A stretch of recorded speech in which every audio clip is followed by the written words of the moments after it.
Le fondement de tout, c'est le fait que Dieu ait fait un endroit pour l'existence. Cet endroit pour l'existence, que l'on appelle dans la Kabbalah le Chalal Apanoui, c'est un endroit vide de l'expression du divin, ce que l'on dira la lumière.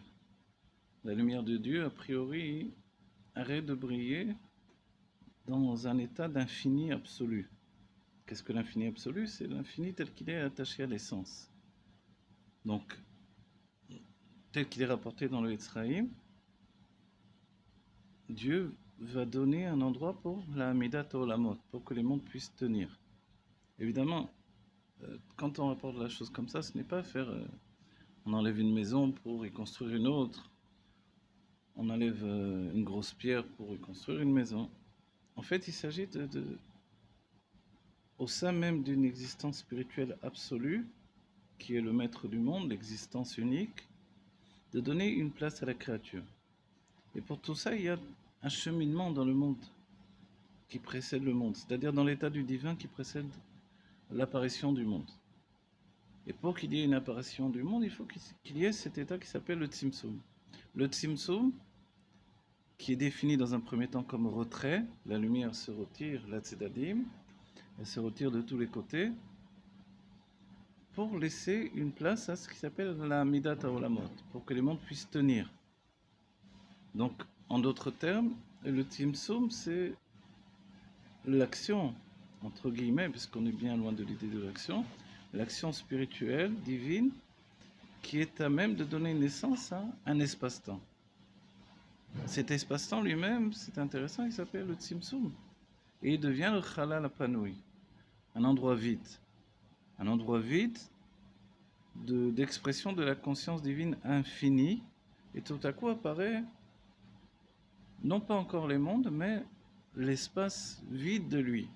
Et c'est là, c'est vrai, où le Tanya va le rapporter, où des kabbalistes ont pris les termes de Rabbi Chaim Vital, même Shmuel Vital qui rapporte les termes de son père Rabbi Chaim Vital, qui les a entendus du Hari Akadosh, Kipshuto, c'est-à-dire qu'il s'est retiré, donc l'idée de base c'est que le luminaire s'est retiré. Et puis vient l'Admorazaken qui va expliquer les choses, et le Rabbi, dans notre génération, va revenir réexpliquer les choses, et nous les synthétiser à sa manière extraordinaire. Donc en fait, il n'y a pas eu de réellement, évidemment, puisque ce n'est pas une chose matérielle qu'on est en train de citer, tel qu'il est dit dans le Tanya, il n'y a pas eu un retrait de la lumière divine, mais un voile de la lumière divine. Quelle lumière divine, justement, c'est la question. Est-ce qu'on parle du Mahor, de la source de la lumière, ou de la lumière elle-même? Et c'est là où il y a la grande marloquette entre l'Admorazaken et le Gaon de Vilna. D'après le Gaon de Vilna, le Tzimtzum a été dans le Mahor, dans le luminaire, et la lumière dans le luminaire, c'est vraiment retiré, Kipshuto. Je n'ai pas vu écrit, mais on m'a rapporté que, donc de paroles de Chassidim, que le gars aurait voulu grandir Dieu de cette manière-là en exprimant le fait qu'il puisse diriger son monde de l'extérieur totalement. Mais évidemment, dans le sens simple des choses, ça vient contredire même ce que rapporte le Zohar, let tatar panoi miné, il n'y a rien vide de toi. Donc le let tatar panoi miné du Zohar, c'est que rien n'est, aucun domaine n'est vide de la présence de Dieu. Donc en fait, évidemment, pour expliquer le principe même du Tzimtzum, qui n'existe pas dans la Torah du Ramak, Rabbi Moshe Cordovero, et qui a été l'un des grands chidouches, l'une des grandes nouveautés de la Torah du Harizal, c'est justement la notion du Tzimtzum, c'est d'installer cet espace-temps qui est considéré comme l'endroit du monde. Or, il est dit que Dieu est l'endroit du monde, et le monde n'est pas l'endroit où il se trouve. Quand je dis monde ici, c'est l'endroit de tous les mondes à venir, puisqu'il y a une infinité de mondes infinis, selon les termes du Hari lui-même. Donc en fait, pour que les mondes infinis puissent se tenir dans un endroit spirituel, il faut donner naissance à cet endroit spirituel. Et c'est une notion d'espace-temps qui n'existait pas précédemment. Donc la notion d'espace-temps, il faut lui donner jour. Et c'est un projet divin. Et quand on étudie au-delà des écrits du Harizal lui-même, par le biais de Rabbi Chaim Vital, alors on remonte déjà à d'autres écrits chez Rabbi Israël Srouk, on découvre l'idée de ce qui précède, comme le Kippour, le fait que Dieu se replie sur lui-même. Et puis, reprenant les enseignements du Zohar, le fait qu'il y a une Romemut Atzmit dans le roi lui-même, et il y a Shashuim et Melech Be'atzmoto. C'est-à-dire qu'il y a une élévation intérieure du roi, et dans cette élévation, au sein même de la conscience divine, dans l'idée du Mahor, ce qui précède le Tzimtzum, il y a des Shashuim, des délectations du roi dans son essence. L'Anmorem Saïd dans Torah Traim dira de cette délectation du roi dans son essence, il y a un Tzon, une Yetzia, de l'étymologie de Tzon, comme une brebis qui s'échappe. Et cette brebis qui s'échappe, ce sont des bribes de plaisir qui s'échappent et qui vont être la base d'un début de ce qui se dit dans les termes du Zohar, Atrat Itoriru Taratson, du début de l'éveil de la volonté. Donc on doit passer du plaisir de Dieu, qui est un plaisir absolu, qui n'est pas mourkave, qui n'est pas attaché à un autre élément, on doit arriver à une volonté de la création du monde, donc d'établir la notion du Tzimtzum.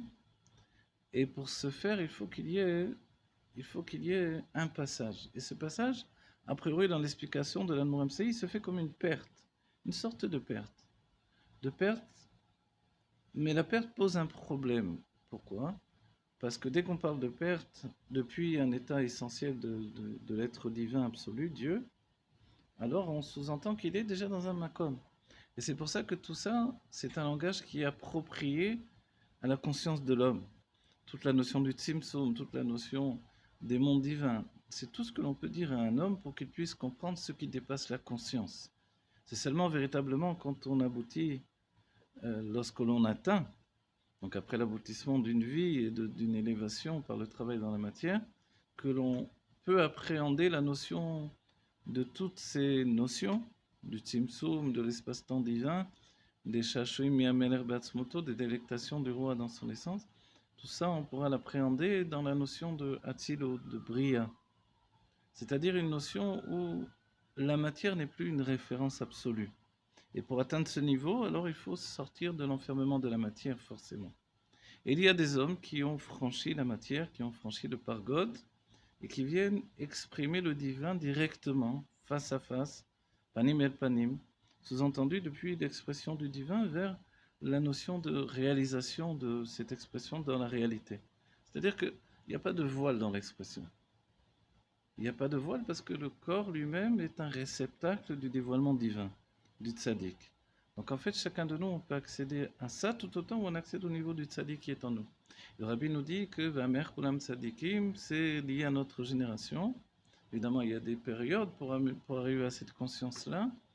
Le tzaddik absolu, tel qu'il est défini dans le Tanya Tzaddik Vetovlo, peut-être qu'on n'approche pas encore. Mais Vamer Kulam Tzaddikim et ton peuple sont tous des tzaddikim. C'est une notion que l'on construit de ses propres mains. Pourquoi ? Parce que l'on peut intégrer la pshitout, la simplicité du juif simple que le Baal Shem Tov a dévoilé.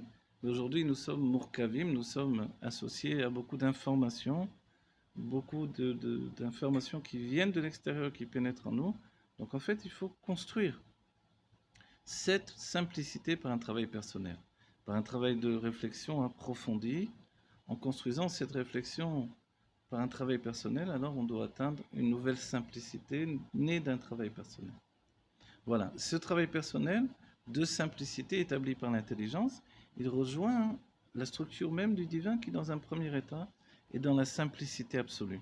La simplicité, c'est-à-dire qu'il n'y a pas encore un état de arkava, de mourkav, sous-entendu, de structure définie. Et l'idée de non-structure, c'est comme l'idée de Adam ou lo Adam ou. Quand Shmuel va dire à Shaoul, ki lo Adam ou leinachem. Dieu n'est pas un Adam. Tandis qu'Edmoud peut pnei avaye, etc. Mais la notion de non-Adam, c'est un dépassement de l'espace-temps du Tzimtzum. Voilà. Et même lorsque je dis l'espace-temps pour exprimer cette notion du Tzimtzum, évidemment, c'est un espace-temps spirituel où le temps n'existe pas encore, mais il y a là-bas comme la racine de l'idée du temps. Et là, évidemment, on définit le temps comme une création divine. Une création, et le temps, dira le Rabbi Rachab dans le Tafresh Bet, ou dans le Samerva plus précisément, le temps n'apparaît qu'à partir du monde de Bria. Pourquoi ? Parce que le monde de Bria, qui est le monde de la création, a ce mouvement. d'espace-temps, qui est comme le mouvement de l'âme. Il nous dit, l'âme, elle a ce niveau de Ratzov et Shov. Le Ratzov et Shov, c'est-à-dire que l'âme retourne à sa source et puis revient à sa shlichut, à sa mission qui lui a été donnée. Alors ce mouvement-là, c'est l'établissement du temps. Donc le temps, c'est un mouvement de l'âme.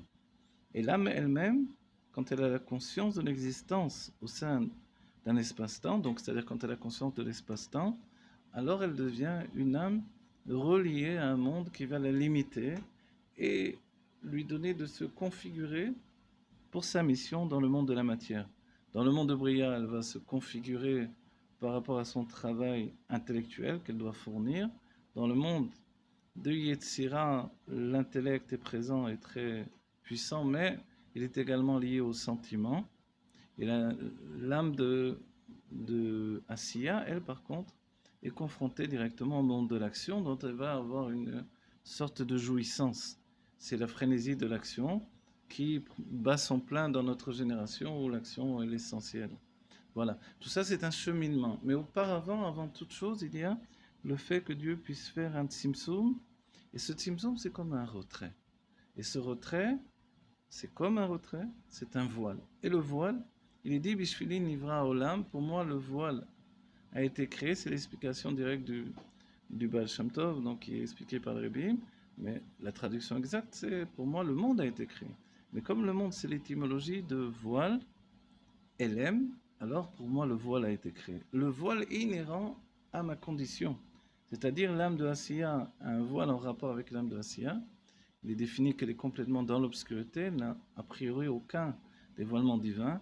L'âme de Yetzira, elle est à moitié dans la spiritualité, à moitié dans le monde de la matière, et c'est là où elle est comme un être malade, en proie à une lutte intense intérieure, et jusqu'à se rendre malade, effectivement.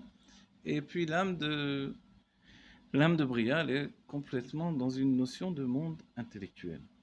C'est la notion du monde qui prend le pas sur le monde lui-même. Comme on dira dans la Gemara, il y a cette notion de la pensée de la halakha plus que de la halakha elle-même. Pour atteindre la halakha, alors il faudra être dans le monde de l'action. Là, je parle au niveau spirituel, évidemment. Dans le monde de l'Yitzira, on est dans l'intermédiaire. Quand on est mishtaché, on est en train de parler de cet esprit de la Gemara qui est merveilleux et qui nous donne un regain de vitalité intellectuelle et qui anime nos sentiments.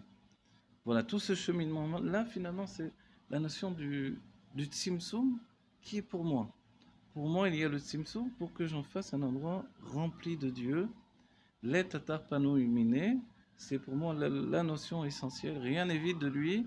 Et aujourd'hui, on doit continuer, on doit investir, on doit grandir la diffusion de la pnimiut Torah, de l'intériorité de la Torah, les tatar. Internet, il n'y a pas de site internet, si on traduit. Alors, vide de Dieu, pas de chaîne YouTube, vide de Dieu. Voilà, alors notre travail, c'est de diffuser, de grandir. Moi-même, j'ai été formé à l'enseignement du Etzraïm par des kabbalistes confirmés eux-mêmes par des maîtres qui ont précédé, c'est ça la Kabbalah. Donc, on ne va pas dire que j'ai passé des années à enseigner le Etzraïm, mais j'ai au moins commencé par ça. Ensuite, j'ai enseigné le Zohar, et ensuite, je suis revenu à l'enseignement de la Chassidut, pour laquelle j'avais étudié ces notions de Kabbalah essentielles. La vision du Etzraïm, le Etzraïm, c'est de connaître le Seder Eshtachelot, l'enchaînement des mondes, pour justement ne pas dévier ni à droite ni à gauche. Et comme cela, ça donnait à la liberté d'esprit de la Chassidut. Voilà, je souhaite à chacun de grandir dans la connaissance de la Chassidut, la connaissance du Seder Eshtachelot, de l'enchaînement des mondes, pour lequel on est venu dans ce monde-ci, et ne pas se laisser enfermer par l'aspect pauvre de la matérialité, mais de découvrir que au sein même de la matérialité, il y a l'essence de Dieu, et c'est le dernier message, le dernier Nisayon, de dépasser l'enfermement et la mort, et de découvrir que le juif est éternel dans son âme et également dans son corps, et pour l'éternité, nous allons vivre dans la Géoula Métit Vashlema, Teref Mian Mamash, Adonai, Nomora, Novorabenu, Melech Mashiach,